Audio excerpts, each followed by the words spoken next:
धनबाद के BCCL block 2 क्षेत्रीय कार्यालय के मुख्य गेट के सामने असंगठित आउटसोर्सिंग मजदूर संघ के बैनर तले सैली आउटसोर्सिंग कंपनी के 20 पुराने मजदूर आज से अनिश्चितकालीन भूख हड़ताल पर बैठ गए हैं। साथ ही अन्य साथी पुराने मजदूर भी धरना पर बैठ गए हैं। बीसीसीएल प्रबंधन तथा अम्बे माइनिंग आउटसोर्सिंग कंपनी के खिलाफ अपना आक्रोश दिखाते हुए जमकर नारेबाजी कर अपना विरोध मजदूरों ने जताया। बीसीसीएल प्रबंधन के अधिकारी भूख हड़ताल पर बैठे। मजदूरों के बीच पहुंचकर गेट से हटकर अपना हड़ताल देने के लिए कहा गया, लेकिन भूख हड़ताल पर बैठे मजदूर गेट के सामने से हटने से इनकार कर दिया।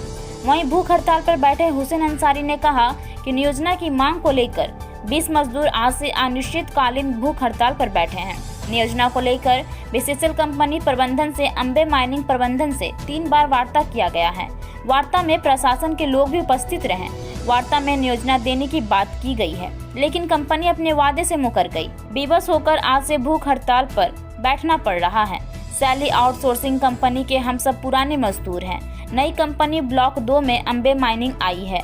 कंपनी केवल टाल मटोल कर रही है। अब जब तक नियोजन नहीं दिया जाता है या भूख हड़ताल समाप्त नहीं किया जाएगा।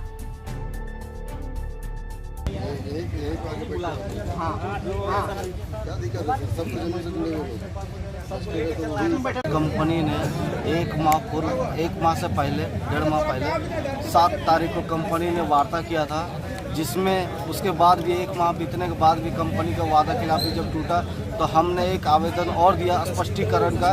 3 दिन वो भी बीत गया, उसमें भी स्पष्टीकरण का जवाब नहीं दिया।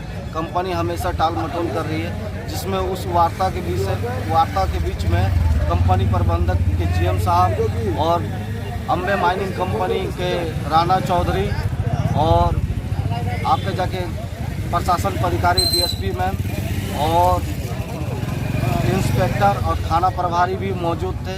उस वार्ता का भी कंपनी ने उसका उल्लंघन किया और आज हम लोग विवश होकर भूख हड़ताल पे बैठे हैं। और जब तक हम लोगों को नियोजन नहीं मिलेगा तब तक हम लोग भूख हड़ताल को वापस नहीं लेंगे। 20 आदमी तकरीबन हम लोग भूख हड़ताल में बैठे हुए हैं और हमारे मजदूर 192 लगभग हैं। कुशल भी हैं और अकुशल भी हैं। कंपनी एक बार नहीं 3 बार लिखित दी है और तीनों बार हमेशा वादा खिलाफी उसका हुआ है। और इसीलिए आज हम लोग मजबूर होकर हम लोग की स्थिति बहुत दयनीय और गंभीर हो गया और हम लोग भूखमरी के कगार पे आ गए। इसीलिए आज मजबूरन हम लोग को भूख हड़ताल पे बैठना पड़ा। और भूख हड़ताल तब तक नहीं टूटेगा जब तक कंपनी नियोजन नहीं देगी।